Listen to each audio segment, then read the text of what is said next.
राम कृष्ण हरी विठ्ठल केशव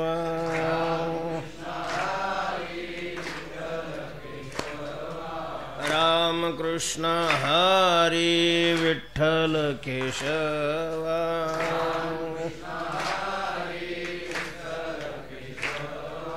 राम कृष्ण हरी विठ्ठल केशव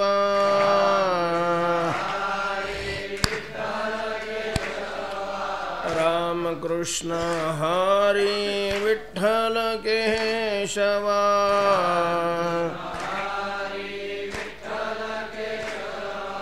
राम कृष्ण हरी विठ्ठल केशव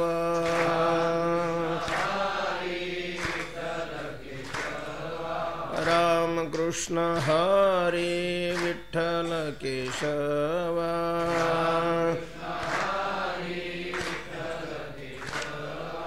राम कृष्ण हरी विठ्ठल केशव राम कृष्ण हरी विठ्ठल केशव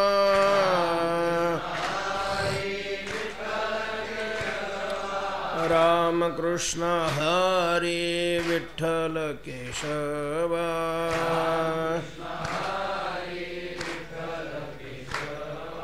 राम कृष्ण हरी विठ्ठल केशव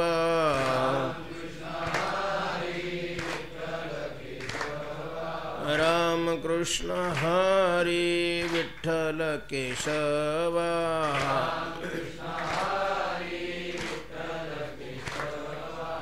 राम कृष्ण हरी विठ्ठल केशव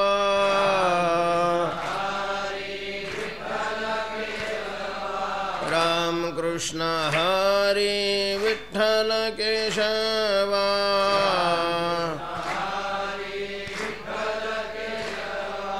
राम कृष्ण हरी विठ्ठल केशव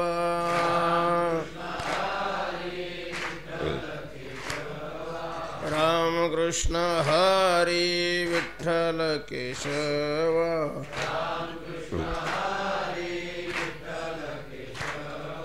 राम कृष्ण हरी विठ्ठल केशव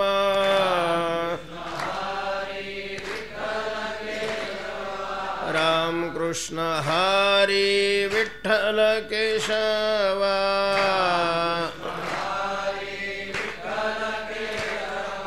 राम कृष्ण हरी विठ्ठल केशव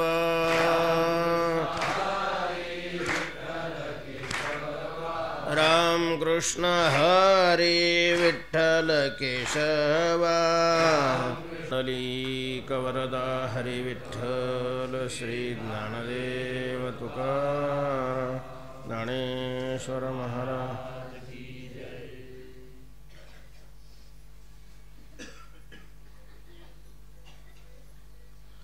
नमो सद्गुरु तुकया ज्ञान दीपा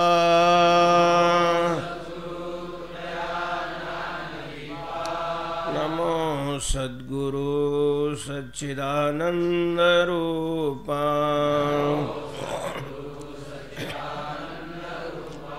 नमो सद्गुरु भक्त कल्याण मूर्ति नमो सद्गुरु भास्कर पूर्ण कीर्ति मनुष्याकृति राघवे ख्याति केली शिळा शिखरे सागरी तारिली तुका स्वामी हा पूर्ण ब्रह्म प्रकाशी जळी रक्षिले निर्जीवा कागदासी महाराज हा जन्मला मृत्युलोकी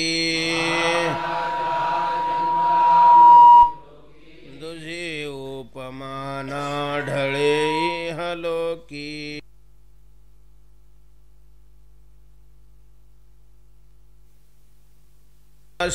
तुझेने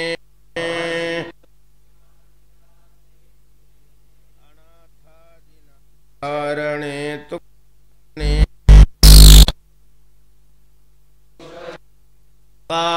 सलाम नवी वेशधारी अरे हा लीला विग्रही निर्विकारी स्वये श्री हरि व्यापकु सर्व जीवा तुका तो चितो हा पर ब्रह्म ठेवा जया पूजिले आदरे पांडुरंगे विमानस्थ केले प्रयाण प्रसंगे तनुमानवी दिव्य रूपीच केली न त्यागी तिये दिव्य लोकाशी नेली पुंडलिक वरदा हरि विठ्ठल श्री ज्ञानदेव श्रीमंत श्री जगद्गुरु तुकाराम महाराज की जय। कामातुर चवी सांडी बरळ तोंडी बरळे रंगले ते अंगी दावी विषदेववी असडे धन सोसे लागे वेड ते बडबड शमेना तुका म्हणे व्यसने दोन्ही नरक खाणी भोगावया रंगले ते अंगी दावी विषदेववी असडे। श्रीमंत श्री जगद्गुरु तुकोबाराय या अभंगातून अखिल मानवा करता व्यतिरेक पद्धतीने उपदेश करतायत। गतीचे शास्त्रामध्ये 3 प्रकार सांगितलेले आहेत, अधोगती, मध्यम गती आणि ऊर्ध्वगती। चौथा प्रकार आहे पण त्याला गती नाही म्हणता येत, त्याच्यात गेल्यानंतर गती संपून जाते।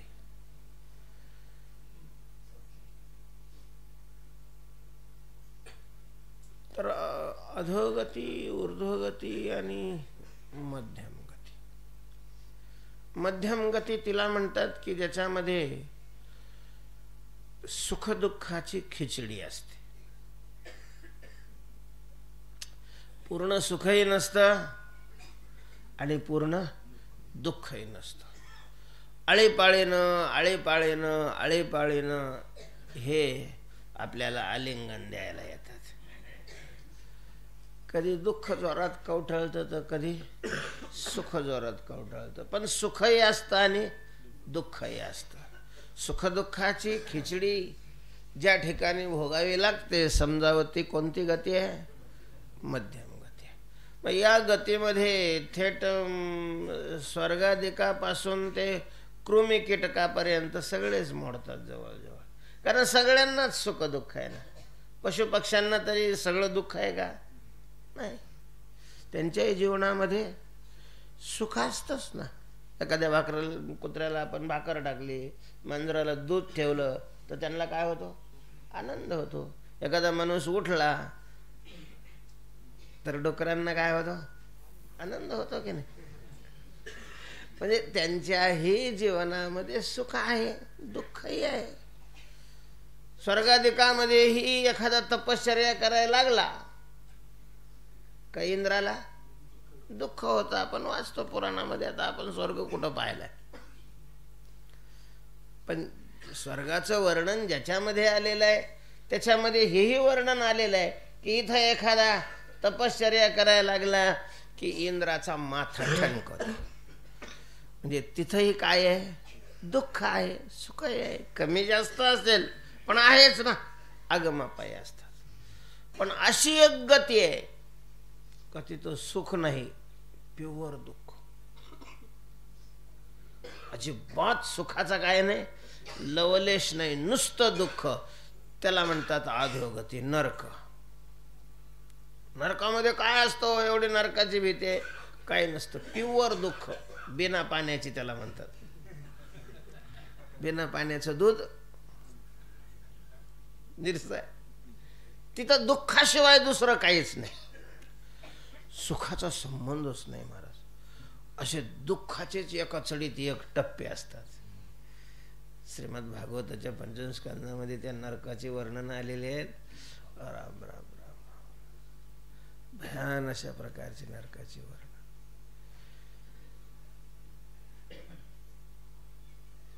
शासनाने कायदे करण्यापेक्षा हा भाग जर विस्ताराने लोकांच्या पुढे मांडला तर लोक आपोआप महाराज नीट रस्त्याने वागतात. कायदे करून थोडेच लोक सुधरत राहते. कायदे करणारेच बिघडलेले. तर कायदे लोक, कायदा ज्याने बनवायचा, कायदा ज्यांच्या मार्फत अंमलामध्ये आणायचा, चालवायचा, हेच लोक भ्रष्ट आहे. कायद्याचा काय परिणाम होणार आहे? ढेकळं. महाराज हा विषय जर समाजापुढे किती आवश्यक आहे, श्रद्धेची, भावनेची, हे लक्षात येत नाही. माणसं अज्ञात धाकाला जेवढं घाबरतात तेवढं दृश्य याला नाही घाबरत. त्याच्यातून पळवाट काढण्याचा काय करत असतो? प्रयत्न करत असतो. अज्ञात याच्यामध्ये पळवाट काढायचा प्रश्नच येत नाही ना.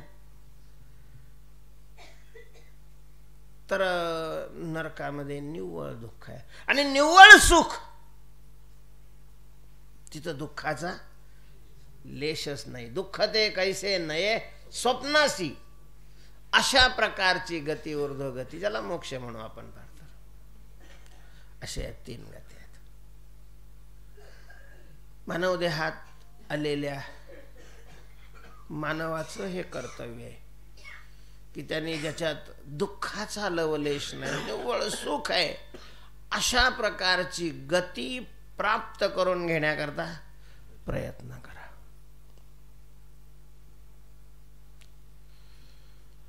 हे सांगण्याकरता अधोगती कशाने प्राप्त होते ते तुकोबाराय सांगतात. अधोगतीचा मार्ग कोणता?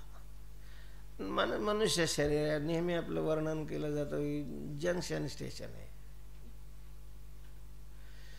सगळीकडे मार्ग इथून फुटतात. आपल्याला कोणत्या गाडीत बसायचा हा आपला प्रश्न आहे. जाता येत नाही असं एकही ठिकाण नाही या मानव देहातून.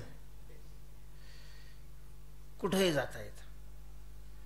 जंक्शन स्टेशन त्याला म्हणतात की भारतातल्या कुठल्याही ठिकाणी जाण्याचे मार्ग जिथं फुटलेले असतात, जंक्शन स्टेशन, मोठं जंक्शन, कुठेही जाता येतं. इथून कुठेही जाता येतं म्हणजे नरकाला सुद्धा. हा, नरकाला सुद्धा जाता येतं.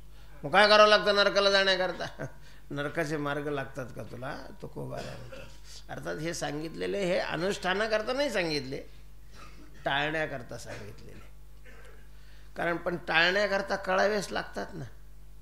त्याज्यते त्याच्यावया लागी जाणावी जरी अनुपयोगी. जरी अनुपयोगी असेल, तिचं अनुष्ठान करायचं नसेल, पण टाळायचंय म्हणून तरी काय करावं लागतं? वर्णन करावं की असुरी संपत्तीचं काही कमी वर्णन केलं ज्ञानोबारांनी 16व्या अध्यायामध्ये. भगवंतानीच 3च श्लोक दैवी संपत्ती करता घातलेले आहेत आणि आसुरी संपत्तीला 15-16 श्लोक ठेवलेले आहेत. एवढ्या श्लोकामध्ये आसुरी संपत्तीचं वर्णन केलेलं आहे.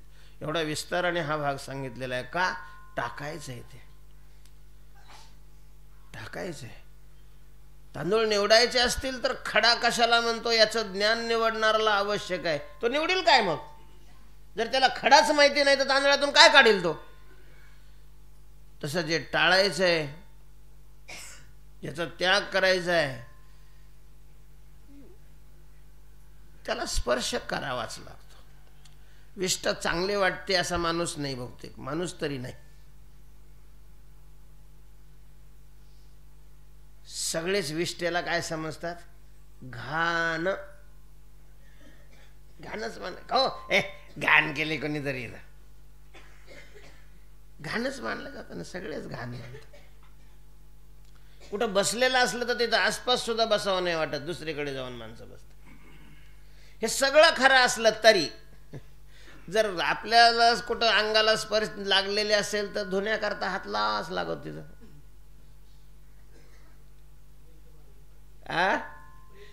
हा प्रेत बाहेरी घाली जे अंतेजा पुढं.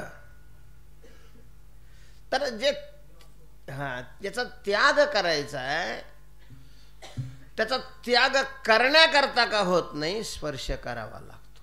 तसं जे टाळायचं आहे त्याचं ज्ञान होण्याकरता शब्दाच्या माध्यमातून त्याला स्पर्श करावा लागतो. अशा प्रकारच्या व्यतिरिक पद्धतीने याचा भाव समजून घ्यायचा आहे. तेव्हा नरकाला जायचं असेल तर नरकाचे दरवाजे कोणते आहेत, रस्ते कोणते आहेत, मार्ग कोणता आहे, तर नरकाचे मुख्य 2 मार्ग आहेत. तसे 3 भगवंतांनी 3 दरवाजे सांगितलेले आहेत. इथं तुकोबाऱ्यांनी या अभंगामध्ये 2 सांगितलेले आहेत. त्रिविधम नरकस्येदम द्वारम नाशनमात्मनः काम क्रोधस्तथा लोभस्तस्मादेतत्रयं त्यजेत. कामः क्रोधः लोभः. काम क्रोध आणि लोभ हे 3 रस्ते, 3 दरवाजे, 3 मार्ग नरकाला जाण्याचे आहेत. म्हणले मग देवाने 3 सांगितले असताना तुकाराम महाराजांनी 2च कसे काय सांगितले? या अभंगात 3 नाही सांगितले. किती सांगितलेले? 2 सांगितले. मग देवाने 3 सांगितले असताना तुकाराम महाराजांनी कसे काय 2 सांगितले? मग हा देव आपला असेल पण तुकाराम महाराज त्याचे देव आहेत ना.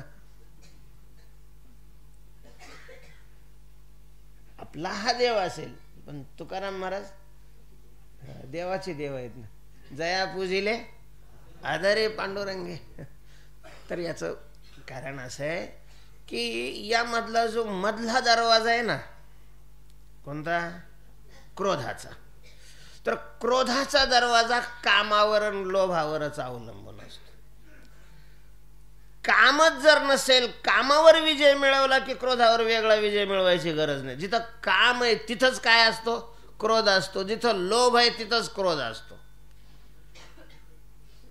म्हणून तर खेळयामध्ये वर्णन करत असताना किती गोड वर्णन केलेलं आहे. खेळया माझी हनुम्या,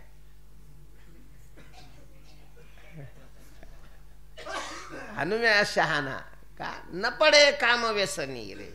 नरकाच्या दरवाजाकडे कधी गेलंच नाही. आणि मग जिथं कामच नाही तिथं क्रोधाचा काय संबंध आहे? कामच नाही तिथे क्रोधाची काय? काम महत्वाचं आहे. कारण कामच क्रोधाचं काय करत असतो?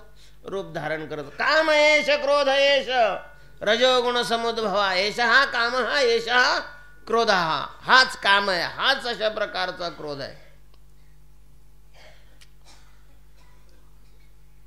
आणि मग लोभ आहे तिथं क्रोध असतो. म्हणून हे 2 सांगितले. तिसऱ्याचं स्पष्टीकरण नाही केलं. पण हे 2 आले की हे येतं. ही सगळी दिंडीच आहे तशी. झेंडा करायला सोडलं का टाळ करायला सोडावंच लागत. मग आणि टाळ करायला सोडलं का विना करायला नाही सोडून मग कसं काय चाललं? ही दिंडीच आहे. एकमेकाला सोडून कसं काय राहतात हे? त्याच्यामुळे याच्यातल्या एकानं पाय ठेवायला जागा केली की बाकीचे आपोआपच घुसतात. बारीला नाही का एक माणूस देतं लावून, आमचा माणूस आहे. आणि मग बाकीचे काय लोकांचे आहे का? तुमचा माणूस आहे तर व्हा ना मागून तुम्ही. नाही तर त्याला मागं घेऊन जा ना. तुमचा माणूस जर पुढं गेलेला असेल तर त्याला मागं घ्या, मागं जा ना. लोकांना एवढा वेळ लागतो ना, त्याचं कारण तितकी गर्दी असते असं नाही. लोक लबाड्याच लय करतात. म्हणजे मागे जे प्रामाणिकपणे उभे राहतात नाही तसंच उभे राहतात. मला 36 तास लागले एवढं. खरं म्हणजे सगळ्यांनी एकत्र बसून जे मुख्य घटक आहे त्यांनी त्याच्यावर विचार करण्याची गरज आहे. 36 तास माणूस उभा राहतो दर्शनाकरता म्हणजे देवाकरता देवाला त्रास देणंच आहे. उभा राहणारा तरी कोण आहे? देवच आहे ना. कुठली तरी व्यवस्था जे वारकरी संप्रदायाची धुरी नाही त्यांच्यावर ही जबाबदारी आहे नाही स्वीकारत. कारण ते उभा राहत नाहीत. कुठलाच महाराज बारीला उभा राहत नाही. अगदी आपल्यासह त्याच्यामुळे सर्वसामान्य जनतेला काय त्रास होतो याच्यावर विशेष ज्या वेळेला महाराज लोकांना त्रास होईल ना, मग दिंडी अडवा, मग रोड हे करा, मग आमकं करा, तमकं करा, मग घडलं जातं ते.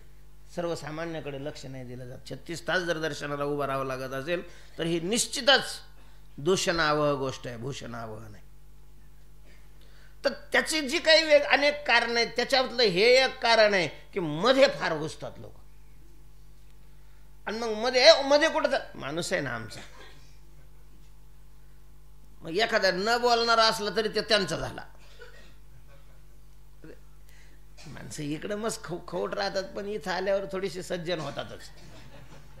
देवाचे जाऊ द्या भाऊ, त्यांना बी दर्शन करायचं, जाऊ द्या बा. अरे पण मागचे लोक मरायला लागले ना, जाऊ द्या म्हणजे जो घुसवतोय ना त्याला धरून बाहेर काढायला पाहिजे बारीतून.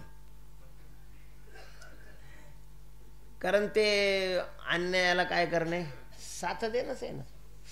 तेव्हा दिंडी मला सांगायचं, एक आला की सगळे येतात.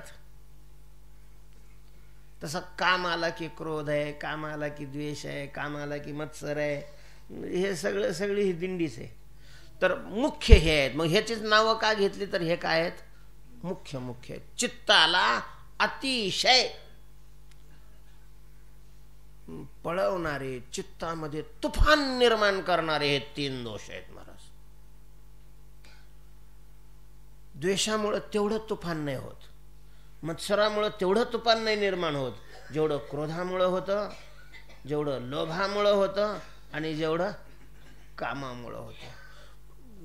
आता ओळी गेलेलीच आहे आपली, तयाचे घसणी दिवा ज्ञानाचा गेला, फळाची हवा हृदयी कामा झाला रेघावा, तयाचे घसणी दिवा ज्ञानाचा गेला. सदसद विचाराचा जो दीपक अंतःकरणामध्ये तेवत असतो, तो हे वारं आलं की लगेच विझून जातो आणि तुफान निर्माण करणार. चांगली माणसं सुद्धा मग वाहवली अशा प्रकारची जातात यांच्या तडाख्याने. त्यातले त्यात हे 2 जबरदस्त आहेत. तर हे 2 आहेत, एक काम आहे आणि दुसरा लोभ आहे. यांच्या जो अधीन गेलेला आहे तो मूर्ख बनत नसेल तर आश्चर्य आहे, मूर्ख बनत असेल तर काय नाही, आश्चर्य नाही. म्हणून कुणी सुभाषितकारांनी म्हटलेलं आहे, जगात 2च माणसं मूर्ख आहेत, द्वाविमो पुरुषो लोके नाही मूर्खो. द्वाविमो पुरुषो मूर्खो दुर्योधन दशानन. एक दुर्योधन आणि दुसरा दशानन. दुर्योधन आणि दशानन, दुर्योधन म्हणजे धृतराष्ट्राचा पुत्र आणि दशानन म्हणजे लंकेचा राजा असं नाही. दुर्योधन हे प्रतीक आहे लोभाच्या अंकित असणाराचं, आणि दशानन हे प्रतीक आहे कामाच्या अंकित असणाराचं. कामाच्या अधीन असलेला तो रावणच आहे. मग तो हवा पासला तरी लोभाच्या अंकित असलेला रावण आहे, तो प्रवचन सांगणारा असला तरी. तर कामाचं रामायण हेच सांगतंय की जर तुम्ही कामाच्या अधीन व्हाल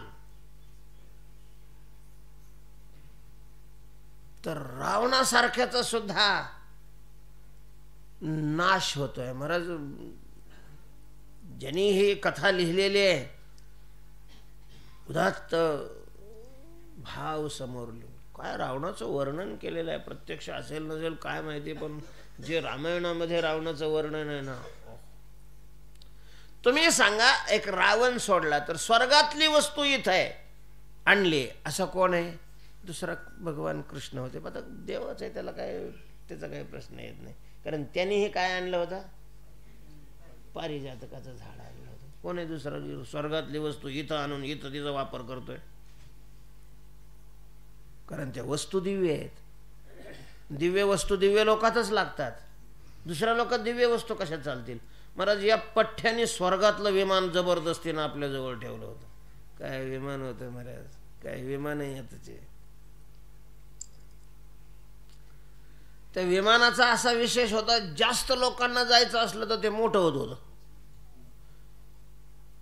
त्या घड्याच्या पिशव्या नाही का, जास्त सामान घालायचं असलं तर ते चैन काढली का कप्पा वाढला, चैन काढली का कप्पा वाढला, पण तरी तिला काय काय मर्यादा आहेत. जास्त माणसं उगं दोघालाच जायचं तर मग असं लहान होत होतं. पेट्रोल भरायचं काम नाही. बरंच गाड्या वापरणाऱ्याला कल्पना आहे, गाड्या ज्याला वापरायला सगळ्यात मोठी डोकंदुखी राहते ड्रायव्हरची. पेट्रोलची बी नाही, ड्रायव्हरची. लोक ह्याच्या पाया पडतात आणि याला त्याच्या पाया पडावं लागतं.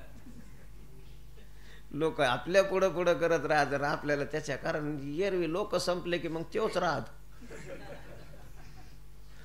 त्याच्या हातात असतं स्टेरिंग. चक्रधरा विश्वंभरा गरुड ध्वजा करुणा करा. सगळ्यांना त्या विमानाला तो ताणच नव्हता. पुष्कळ वैज्ञानिकांनी प्रगती केली, पण अजून असं विमान नाही काढलं, गाडी अशी काढलेलीच नाही. आज बसणारांनी नुसतं म्हणायचं कबीर मठ. ते पुलावर पाणी असो, रोड जाम असो, खाली घाण असो, काही घेणंच नाही ना. बुंग दिसते इथंच येऊन थांबणार. अशा गाड्याने किती मस्त आहे, केवढी प्रगती आहे. ही सामान्य प्रगती आहे का? नुसतं त्याने अपेक्षा केली, मुख्य जो आहे मालक जो आहे त्याने अपेक्षा केली की ते विमान तिथं नेऊन पोहोचवत आहे. पुन्हा त्याला डिझेल लागत नाही, पेट्रोल लागत नाही. एवढा वैभवशाली रावण. त्याचा कामाच्या अधीन होणं हा भाग जर सोडला तर महाराज तीनदा पाय धुवून प्यावे संसारिक माणसानी, असा संसार केला हो त्याने. काय नव्हतं त्याच्याकडं, विद्वत्ता होती, विद्वान होता रावण. संस्कृतचा आचार्य होता. संस्कृत मध्ये ग्रंथ त्याने लिहिलेले आहेत. भगवान शंकराची स्तुती केलेली स्तोत्र अजून आहेत. अत्यंत विद्वान होता तो, सशक्त होता. नुसता विद्वान होता असं नाही. विद्वान राहतात काही, पण शरीराची नेहमीच काय असते, तक्रार असते. काही नाही करता येत मला. शरीरापुढं तर काहीच करता येत नाही. मोठी संपत्ती आहे ही. आरोग्य ही फार मोठी काय आहे, संपत्ती आहे. सशक्त होता, तसाच ताकदही होती. विद्वान होता, अनुष्ठानी होता, तपस्वी होता. त्यांनी हे जे सगळं मिळवलं होतं हे भिका मागून नाही मिळवलं किंवा भ्रष्टाचार करून नाही मिळवलं. त्यांनी काय करून मिळवलं होतं? तप करून मिळवलं होतं. तप म्हणला तो. काय संबंध आहे देवाचा? मी काही कोणाकडून भीक मागून नाही आणलेली, मी तपश्चर्या केलेली आहे आणि तपाने मला हे मिळालेलं आहे. तपस्वी होता, विद्वान होता. श्रीमंतीचा तर काही प्रश्नच नव्हता. कोटी घरी जेथे काशी आणि एवढं सगळं असून सुद्धा एका दोषाने नांगर फिरवला. नांगर केवळ कामाचा, अंकित अशा प्रकारचा. तेव्हा ही नरकाची द्वार आहे. तुकोबारे म्हणतात, कामातुर चवी सांडी. कामातुर, कामातुर म्हणजेच कामाचा अंकित, कामाच्या अधीन झालेला जो आहे महाराज, निर्लज्ज बनतो. निर्लज्ज.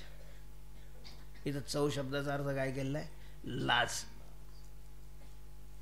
कामातुराणाम न भयम न लज्जा. कामातुराणाम न भयम न लज्जा. त्याला भीती तर वाटत नाहीच, पण काय वाटत नाही? लाजही अशा प्रकारचे वाटत नाही आहे. त्यानं सगळी चव सांडलेली असते. लोक हसले तरी त्याला काही घेणं देणं नाही राहत. निर्लज्ज अशा प्रकारचा बनतो कामातुर असलेला. आणि मग बरळ तोंडी बरळे. नुसतं तोंडाने काय करत राहतो? बरळत राहतो. महाराज रावणाचे सुद्धा ज्यावेळेला त्यांनी सीतेला चोरून आणलं, अशोक वाटिकेमध्ये ठेवलं. आणि मग हनुमंतराय येऊन गेले. भगवान निघालेले याचे रोज रिपोर्ट त्याला जात होते, कुठपर्यंत आलेले आहेत. बरोबर कोण मिळालेलं आहे, कशा करता निघालेले आहे. त्याचं काही गुप्तहेर असं कमी होतं असं नाही ना. समुद्राच्या पलीकडे आले, पण समुद्र कसा ओलांगतील, समुद्रही ओलांडला, अलीकडे येऊ. मग त्यावेळेला सगळे घाबरले. ज्या वेळेला भगवंतांनी समुद्रावर सेतू बांधून पूर्ण सैन्य लंकेच्या दारात आणून उभं केलं, मग जे हितैषी होते रावणाचे, रावणावर खरं खरं प्रेम करणारे, त्यांनी सगळ्यांनी रावणाला सांगण्याचा प्रयत्न केला की सगळे असं म्हणतात की राम हा विष्णूचा अवतार आहे, परमात्मा आहे, देव आहे, तिन्ही लोकाचा रचयिता आहे, आणि तुम्ही अपराध केलेला आहे, तुम्ही सीतेला घेऊन जा परत. महाराज असं म्हणलं का त्याचं लगे सुरूच व्हायचं. त्या रावणाला तुम्ही सांगता त्या वनवासाला शरण जायचं, त्या रावणाला, ज्या रावणाने कैलास पर्वत हलवला, त्या रावणाला ज्याने सगळं पृथ्वी जिंकली, त्या रावणाला तो समुद्रात उभा राहिला की अमक करत होता, अशा नुसत्याच काय मारायच्या, बडाया मारायच्या. महाराज युद्ध सुरू झालं. रावणाची असंख्य अशा प्रकारची पोरं, त्यातली त्यात अतिकायासारखा, नरांतकासारखा, देवांतकासारखे अशा प्रकारचे पोरं मारले गेले. नाही महाराज दृष्टी तरी उघडली त्याची. तरी बाकीचे सांगत होते की अजूनही तुम्ही वैर सोडून द्या आणि सीतेला परत द्या आणि शरणागती स्वीकारा, प्रभू दयाळू आहे. त्याच्या नाना माल्यवंतांनी सांगितलं, त्याचा सासरा दानवांनी सांगितलं, त्याची आई कैकसी तिनं सांगितलं, विभीषण तर अगोदरच सांगून गेलेला होता. सगळ्यांनी सांगितलं, महाराज नाही ऐकलं कोणाचं. कुंभकर्णाला उठवलं, कुंभकर्णही मेला. इतकंच नाही, फक्त एकच नाव घेण्यासारखा योद्धा उरला होता, तो इंद्रजित. ज्या वेळेला इंद्रजिताचं आणि लक्ष्मणाचं युद्ध सुरू झालं, अंतिम युद्ध, पहिल्यांदा त्याने शक्ती मारली, सर्प बाणामध्ये त्यांना बांधूनही टाकलं, पण त्याच्यातूनही ते वाचले. आणि अखेरचं युद्ध, त्यावेळेला इंद्रजित तो यज्ञ करण्याकरता गेला होता. महाराज ब्रह्मदेवाने त्याला तो यज्ञाचा विधी सांगितला होता. तो यज्ञ जर पूर्ण झाला तर अग्नीतून रथ निघत होता, आणि रथावर त्या बसला का मग तो अजय बनायचा. त्यांनी कुंभाला देवीच्या भुयारामध्ये मंदिर होतं, तिथं तो यज्ञ करत बसलेला होता. पण मग त्यावेळेला ते सांगितलं की हे यज्ञ जर मध्येच बंद पडला, विध्वंस झाला, तर मग मात्र तुझा अंत आलेला आहे समज. आणि विभीषणाच्या दूतांनी सांगितलं विभीषणाला की यज्ञ करायला तो गेलेला आहे. त्याने रामाला लवकर सांगितलं, आणि मग असा गुप्त मार्ग दाखवला की लंकेतल्या लोकांना माहिती होऊ दिली नाही, आणि थेट तिथं ते गेले. तिथं असणारे संरक्षक त्यांचा पराभव केला, आणि वानरांनी तो यज्ञ विध्वंस केला. महाराज निघायला लागलेला रथ, तो यज्ञ बंद पडला. चिडला वर आला आणि बसला रथामध्ये. तो युद्धाला जाताना ते बळी द्यायचा तिथल्या त्या देवींना, त्यांना प्रसन्न करून घ्यायचा. विभीषणाने सांगितलं की हाही अवसर त्याला यावेळेला मिळू देऊ नका. तो त्या झाडाच्या समोरच लक्ष्मणाला घेऊन उभा राहिला. त्याला तेही समजलं, पण क्षत्रिय होता, तो योद्धा होता. महाराज युद्ध सुरू झालं, आणि मग अखेरचं युद्ध होत होतं. सामान्य बाणं नाही, सगळेच दिव्यास्त्राचं युद्ध सुरू झालं. इंद्रजितानी लक्ष्मणावर ब्रह्मास्त्र, नारायणास्त्र आणि पाशुपतास्त्र, म्हणजे हे जगाच्या अंतिम 3 शक्ती आहेत या अस्त्राच्या. एका शक्तीमध्ये, एक अस्त्रामध्ये पूर्ण जगाचा विनाश करण्याची शक्ती साठवली गेलेली. सामान्य नव्हते, एवढं त्यांनी कमवलेलं होतं तपश्चर्या करून, ही सगळी शस्त्रास्त्र संपादन केलेली होती. तिन्ही शक्त्या ज्या वेळेला त्यांनी लक्ष्मणावर सोडल्या, लक्ष्मणाला त्या शक्तीने नमस्कार केला आणि पुन्हा त्याच्या भात्यात आले. आणि मग त्याच्या लक्षात आलं की हो, आतापर्यंत हे जे सांगत होते ते काय खरं आहे. आणि लक्ष्मण राम हे सामान्य माणसं नाही आहेत, तर या शक्तीचीही शक्ती असणारी कोणीतरी महान देवता आहे. महाराज तो युद्धातून गुप्त झाला आणि रावणाकडे आला. रावणाला सांगितलं की पिताश्री, माझी तुम्हाला प्रार्थना आहे, राम आणि लक्ष्मण हे मानव नाही. आतापर्यंत सगळे विरोधात होते, पण इंद्रजित रावणाच्या बरोबर होता. पण ज्या वेळेला तो इंद्रजितही सांगू लागलेला आहे की राम आणि लक्ष्मण कोण आहेत, देव आहेत, मानव नाहीत, तुम्ही त्यांना शरण जा, चिडला महाराज, नाही ऐकलं त्यांना. त्यांनी सांगितलं इंद्रजित, मला वाटतंय तो युद्धामध्ये थकलेला आहेस, विश्रांती कर. रावणाला युद्ध करता येत आहे. रावणाला त्याच्या शाणीमध्ये जगायचंही माहिती आहे आणि त्याच शाणीमध्ये मरायचंही माहिती आहे. मी शरण नाही जाणार. इंद्रजिताने सांगितलं नाही, पिताश्री मी युद्धात थकलेलो नाही, युद्धातून परतही आलेलो नाही, पण एक पुत्र आहे आणि त्या पुत्राचं कर्तव्य आहे, ते कर्तव्य बजावण्याकरता मी आलेलो आहे. मी चाललो युद्धाला, पण अजूनही माझी एक प्रार्थना आहे, मी मेल्यावर तरी किमान राहिलेल्या लोकांचं रक्षण करण्याकरता तुम्ही काय जा, शरण जा. इतकं सांगितलं असताना सुद्धा रावणाने ऐकलं नाही. का ऐकलं नाही? तो स्वतःच्याच बडाया का मारत होता? त्याचं एकच कारण होतं, तो कामाच्या अधीन झालेला होता, कामाचा अंकित झालेला. कामातुरच विसांडी. आणि मग कामाचे आतुर असल्यानं मला सगळे बोलायचे. ज्यावेळेला ते अतिकाय मेला त्यावेळेला अतिकायाची माता मालिनी नाव आहे तिचं, दरबारात आली महाराज आणि असं बोलली. रामायणामध्ये अशी वाक्य आहेत सगळ्याच्या समोर, सीता लागते तुला, सीतेकरता हा सगळा संसार चाललेला आहे ना, दुसऱ्या बायाच नाही आहेत, अशी बोलली महाराज. निर्लज्ज म्हणला होता, निर्लज्ज, कोणाचंच ऐकत नव्हतं. मग तो त्याचंच नाही आहे, त्याचं एक उदाहरण आहे, कारण पुन्हा तक्रार करायला तो येणार नाही म्हणून. तसं शास्त्रामध्ये काय केलेलं आहे, वर्णन केलेलं आहे, म्हणून ते एक उपलक्षण आहे, उदाहरण आहे. जो जो कोणी कामाच्या अधीन होतो त्या प्रत्येकाची अशाच प्रकारची अवस्था असते. तुकोबारायांनी एका जोडप्याचं वर्णन गाथ्यामध्ये केलेलं आहे. असाच कामाच्या अंकित झालेला, त्याच्या बायकोनं त्याचे कान भरले. काय म्हणली ती, व्रतारासी भार्या बोले गुज गोष्टी, गुजगुज कुच कुच कुच कुच कुच कुच करून सांगितलं, मी किती कष्टी आहे, मला किती त्रास होतोय, मला किती सहन करावं लागतंय, कसं सांगू तुम्हाला. ते सांगायला शब्द सुद्धा काय आहेत, अपुरे आहेत. ते दुःख जर मी पाषाणापुढं सांगितलं तर पाषाणाला सुद्धा काय होईल, खडा फुटेल. पण तुमच्या लक्षात कसं काय येत नाही. व्रतारासी भार्या बोले गुज गोष्टी, मज ऐशी कष्टी दुजी नाही, या पूर्ण त्रैलोक्यामध्ये माझ्या इतकी दुःखी दुसरी कोणीच नाही. कोणाचं दुःख आहे तुला, तुमची व्याली.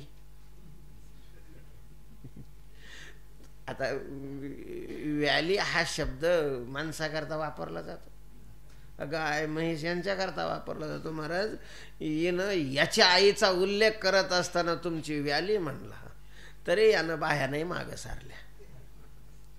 माझे डायो पिटली, माझ्या मुळावर येऊन बसली आहे ती. तुम्हाला जिनं जन्म दिला म्हणजेच सासू, ती माझ्या मुळावर बसलेली आहे. सारखं कुचकं बोलती, सारखं कुचकं बोलती, सारखं दुष्टाच्या प्रकारची बोलती, कवर ऐकून घेऊ.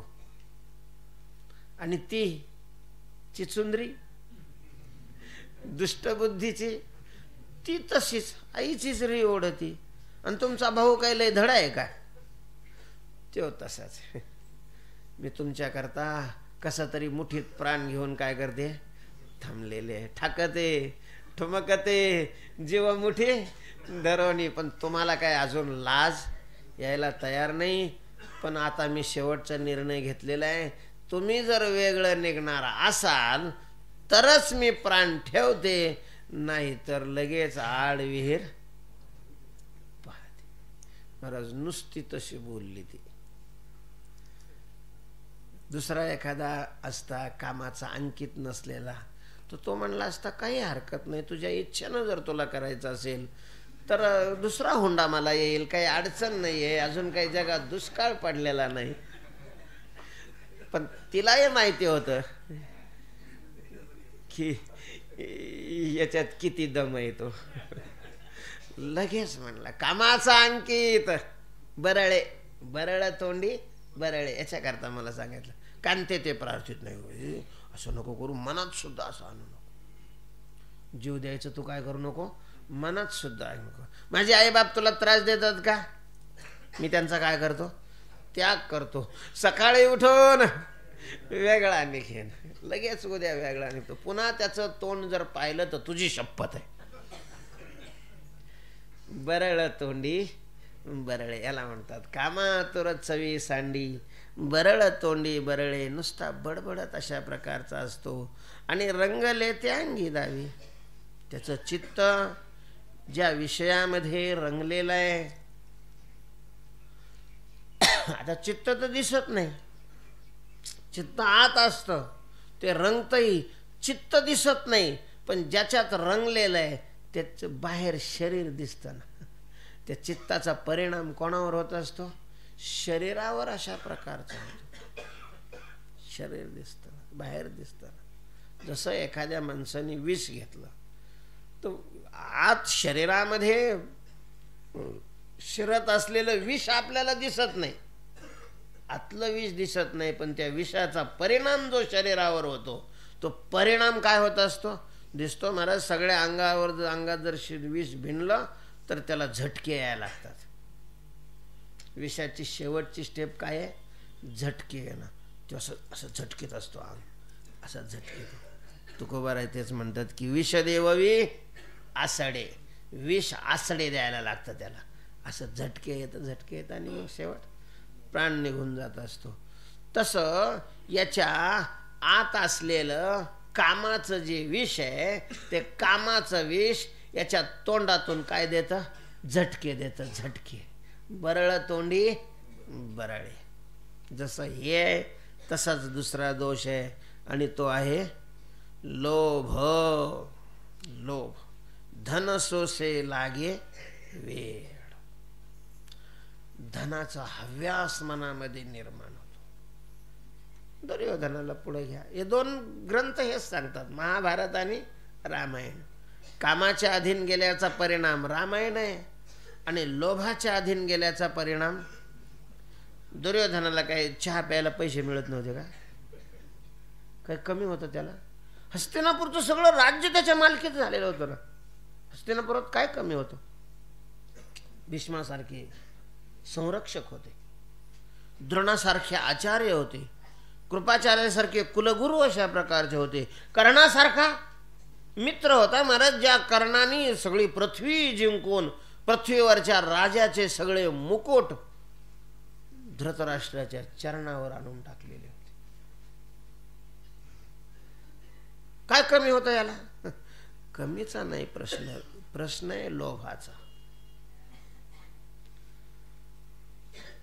खूप मिळावं, खूप मिळावं, मिळतच राहावं, अशा प्रकारची अंतःकरणाची जी भावना आहे तिला काय म्हणतात, लोभ. आणि मग लागत तेवढं नाही किंवा एवढं पुरणार नाही म्हणून मिळवणं हा लोभ नाही, ते तर कर्तव्य आहे.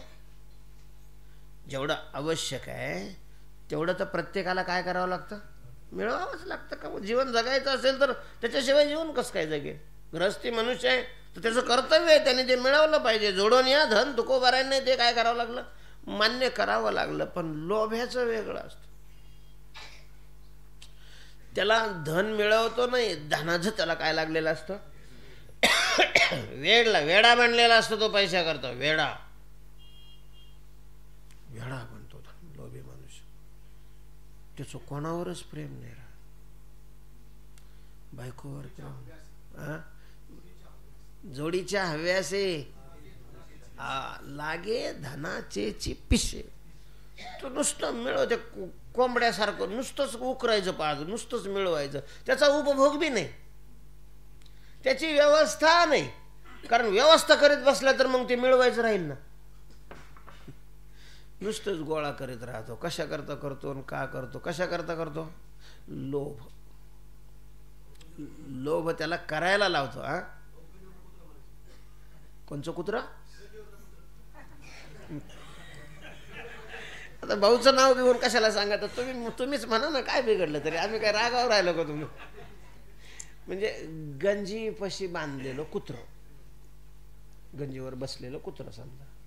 म्हणजे गंजीवर बसलेलं कुत्र म्हणजे कसं? ते चारा खात नाही, ते चारा खात नाही. जे चारा खायला तिथं येतात त्याला जवळ येऊ देत नाही, नुसतंच त्याच्यावर बसून राहत. हे लोभी माणसं आहे महाराज. ठीक आहे, कमावलं तर मग स्वतः करता तरी त्याचा काय करावा? नका बा वारकऱ्याला पंगत देऊ. वारकरी कुठं तुझ्या पंक्ती वाचून उपाशी मारायला लागलेले आहेत? जगाला पोचणारा त्यांचा बाप तिथं उभा आहे, तुझ्या वाचून कुठं त्यांचं आडलेलं आहे? पण कमीत कमी स्वतःला तरी खा, शरीराला तरी खा. महाराज भाजीला तेल नाही टाकीत, शेंगदाणे नाही टाकीत, कधी कधी तर पाण्यात कुस करून खातो.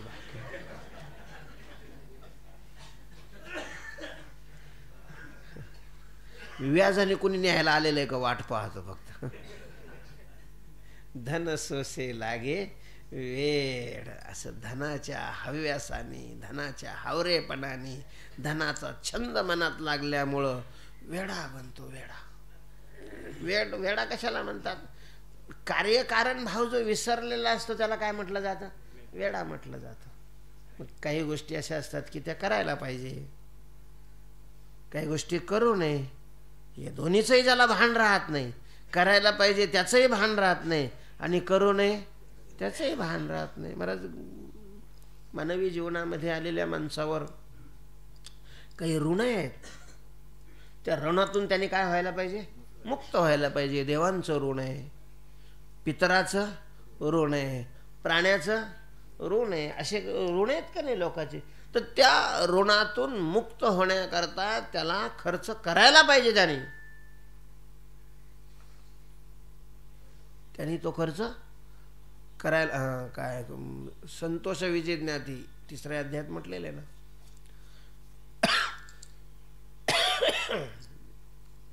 अग्निहोत्र न पूजी, अवसरे न भजे द्विजी, निमित्तादिके यजी पितरोद्देश. हे सगळे काय आहेत? आवश्यक अशा प्रकारचे कर्म आहेत. अतिथी आला असेल तर अतिथीची सेवा करावी. अवघडच आहे म्हणा तसं या युगामध्ये, पण तरी हे ग्रस्ती माणसानं दरवाजामध्ये जर कोणी आला असेल तर जशी आपली शक्ती असेल, याचा अर्थ असा नाही किंवा सगळं टोपलं त्याला देऊन टाका मग घरच्या पोराबाळांना उपाशी ठेवा, असं शास्त्र नाही सांगत. पण नाही भाकरी नसेल, पाणी द्यायला काय हरकत नाही. पाणी बिबवायत का शिल्लक, गोड बोलायला, गोड शब्द द्यायला तरी काही हरकत नाही. अपमानिले अतिथीने सुकृताची संपत्ती. अशा वेळेला खर्च जरी झाला तरी त्याला खर्च मानू नये, ते कर्तव्य अशा प्रकारचं मानू. काही गोष्टी कराव्याच लागतात. मुलीचं लग्न आहे, खर्च अशा वेळेला करावा लागतो. एखादं कोणी गेलं त्याही वेळेला खर्च करावा लागतो. श्राद्ध असेल त्याही वेळेला खर्च करावा. या गोष्टी सगळ्या आवश्यक आहेत, ऋणातून मुक्त होण्याकरता कराव्या लागतात. नव्हे हे करण्याकरताच धन काय करायचं असतं? मिळवायचं असतं. आपण मिळवलेल्या धनानं जर मुलं सुखी नसतील, आपण मिळवलेल्या धनानं जर आपल्या जाती बांधव सुखी नसेल, आपण मिळवलेल्या धनानं जर आपली पत्नी सुखी नसेल, तर काय काडी लावायची त्याला? कशा करता मिळवायचंय? या सगळ्यांना सुखी करण्याकरता, यांच्या सगळ्याच्या ऋणातून मुक्त होण्याकरताच हे मिळवायचं असतं. म्हणून उदास विचारे वेच करी. पण महाराज हा विचार ज्याच्या ठिकाणी लोभ आहे, लोभाच्या जो अधीन झालेला आहे, त्याला कधीच मानवणार नाही. दगड घेऊन मागं लागल तो. कारण त्याला धनाचं काय लागलेलं असतं, वेळ. महाराज त्याला देणं ही कृती आवडत नाही याच्यात आश्चर्य नाही, तो शब्द सुद्धा आवडत नाही. ते असा शब्द एका पेपरमध्ये एकाने वाचलं की कोणीतरी बाई स्नान करण्याकरता बसली, तिनं गळ्यातला हार नाही, मंगळसूत्र नाही, रत्नाचा हार तो असा वर काढून ठेवला. ते चमकलं, घारीला वाटलं साप आहे, खायची वस्तू आहे, तिनं उचललं ते. आता घारीला घार घार घार घार काय करणारे लोक ते गेले उडून. म्हणजे पेपरमध्ये आलं होतं की असा असा हार आहे, कोणाला जर सापडला तर योग्य त्याचं काय मिळेल, दिलं जाईल, बक्षीस दिलं जाईल. नवरत्नाचा हार आहे, रत्न त्याच्यात कोणलेले आहे महाराज, रत्नाची किंमत फार असते. मग ते लोभ आहे माणसाने ते वाचलं बो, त्यानं दिलं पेपर सोडून, चहा बी नाही घेतला तर बाई म्हणे दुसऱ्याला सापडलं मग काय करता. पण त्याला माहिती आहे मग अशा प्रकारचे पक्षी कुठं बसतात नेहमी, जिकडं घाण वगैरे असते, गावाच्या बाहेरची जर असते. मग त्या बाजूला पाहत पाहत गेला. गावातली सगळी, ज्याला ड्रेनेज म्हणतात, त्या ड्रेनेजचा पाट असा तिकडं नगरपालिकेनं सोडलेला, पक्का असं तो मोठा नाला पण पक्का बांधलेला होता, असं प्लास्टर आणि त्याला गुळगुळीत केलेलं. बरंच जवळजवळ 10-11 फूट खोल, 2-3 फुटाचं त्याच्यामध्ये पाणी, 3-4 फुटाचं पाणी होतं. पाणी म्हणजे काय पाणी, ते गावरस. ज्ञानोबारायांच्या भाषेत सांगायचं तर काय, गावरस. आणि तो असा तो मग त्या नाल्याच्या कडाला ते हे झाडं चालला पाहत पाहत. महाराज एका ठिकाणी चमकलं वा त्या घाणीत, त्याला नुसतं चमकलं, त्याने इकडं तिकडं उडीच टाकली त्याच्यात. पुन्हा वर निघता येईल की नाही ते तोच आहे का काय, काडीनं पाहावं काय, उडी टाकली. धन सोसे लागी वेळ, टाकली उडी. आणि मग हाताने ते बेगड निघालं. म्हणजे तो हार तर नव्हताच, पण ते बेगड होतं. आता काय केलं नाही, ते नाराज झाला. मग आता ते उडी टाकल्यामुळं ते शांत असलेलं खवळलं. सगळे अंगावर तोंडावर ते सगळे, त्याला त्याचं काही नाही वाटलं म्हणा. आता त्याला वाटत नसेल तर आपल्याला वाटून तरी काय करायचं.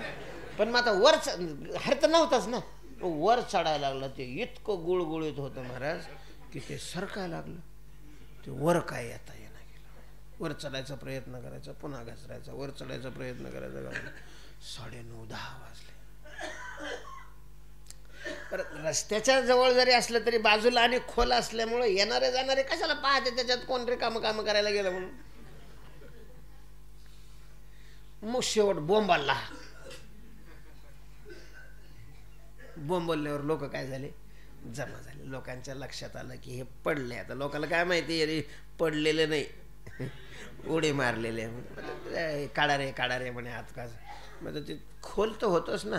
जवळ गेला ना आपला स्टोल गेला तर कोण रिकाम आहे जोखीम हातात घ्यायला. मग 2-3 जणांनी हात एकामेकाचे धरले आणि मग एकाने सांगितलं, तो खाली बसला आणि तो सांगितलं, ए हात दे तुझा. बरंच तो उभा राहायचा, हात दे म्हटलं का खाली बसायचा त्याच्यात. अरे हात दे ना, इकडं बघायचा म्हणजे त्याच्याकडे सुद्धा बघायचं नाही, दुसरीकडे बघायचं. कारण म्हणजे काही येड आहे का काय, कोणाच ठेव का ते हात दे म्हणले खाली बसत आहे. मग पुन्हा ते जाऊ दे म्हणे, म्हणजे पुन्हा बोंबलायचा, काढावं मला वर काढा ना, काढावं वर काढावं. पुन्हा हात दे म्हणला का खाली बसायचा. आता कसं काय काढायचं. मग तेवढे त्याचा मित्र आला. तेवढे काय राव एवढी माणसं आहेत, माणूस पडलेला आहे त्याला. अहो ते हात दे म्हणलं की खाली बसतोय म्हणे. मग त्याच्या लक्षात आलं की याला दे न दे हा शब्द चालत नाही. दे शब्द चालत नाही. घाणीतून त्याला वर काढायचं असलं तरी दे शब्द चालत. ते म्हणे तुम्ही बाजूला, तुम्ही माझे हात धरा. ए काय घे माझा हात घे म्हणलं की असा उठला महाराज, लगेच हाताला हात धरला वर निघाला. आता काय तर हे अशी माणसं कवा भाज्या करून खातील. घाणीतून वर निघायला त्याला हात दे म्हणलं तसं. मग असा एक शेठ महाराज दुकानात बसलेला. आता या अभंगात दुसरा नाही विषय, मी काय करू मग? तुम्हाला आठ तर वाजव नाही ना.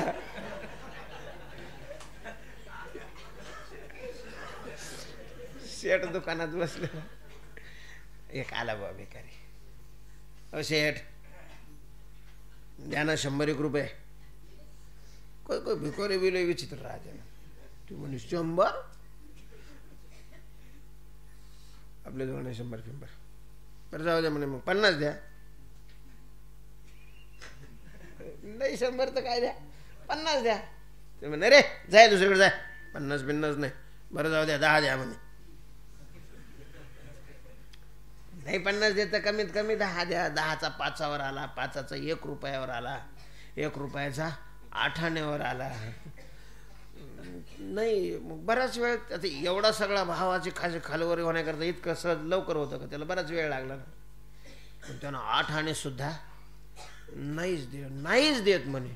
महाराज मग जेव्हा पिसळलं का नाही ते, आता काय प्रवचनात थोडंच मला त्याच्यासारखं बोलता येतं, म्हणा काही मर्यादा आहे ना. अक्षरशः आई माईवर त्यानं काय दिल्या शिव्या. कुणी? ते भिकाऱ्यानं शेठला शिव्या दिल्या. बाकीचे लागले ना ऐकायला. कसं तरी वाटलं, काय नाही दिलं तर काय संबंध आहे, शिव्या द्यायचा काय संबंध आहे? म्हणजे काय याचं काही घेणं लागलेलं आहे, याचं काही सावकार आहे हा. किती दिल्या माहिती आहे? त्याला कंटाळा येऊस तोर ते कंटाळून मग निघून गेलं. मग बाकीच्याले शेठ तुम्हाला त्यांनी शिव्या दिल्या, तुम्ही शांतच. पण म्हटलं दिल्या ना, म्हणजे त्याला दिलेल्या शिव्या सुद्धा चालतात, देणं नाही चालत, दुसऱ्यानेच द्यावं लागतं त्याला. असा विचित्र अशा प्रकारचा वर्ग आहे. धनसोसे लागे वेड. आणि मग ते धनसोस वेडातच तो बडबड करत असतो. तुकोबाराय म्हणतात हे 2 दरवाजे आहेत. तू काय म्हणे? व्यसने दोन्ही, हे 2 व्यसनच आहेत. आणि मग ते काय करतात? नरकखानी भोगावया, नरकाचं दुःख भोगायला लावणारे अशा प्रकारचे 2 आहेत. ज्याला दुःख नको वाटतं त्याने याच्यापासून काय राहावं, दूर राहावं, हा त्याच्यातला भाव आहे. रंगले ते अंगी दावी विषदेववी आसडे. पुंडलिक वरदा हरी विठ्ठल श्री ज्ञानदेव ज्ञानेश्वर महाराज की जय. विठ्ठल विठ्ठल विठ्ठल विठ्ठल विठ्ठल विठ्ठल. पुंडलिक वरदा हरी विठ्ठल.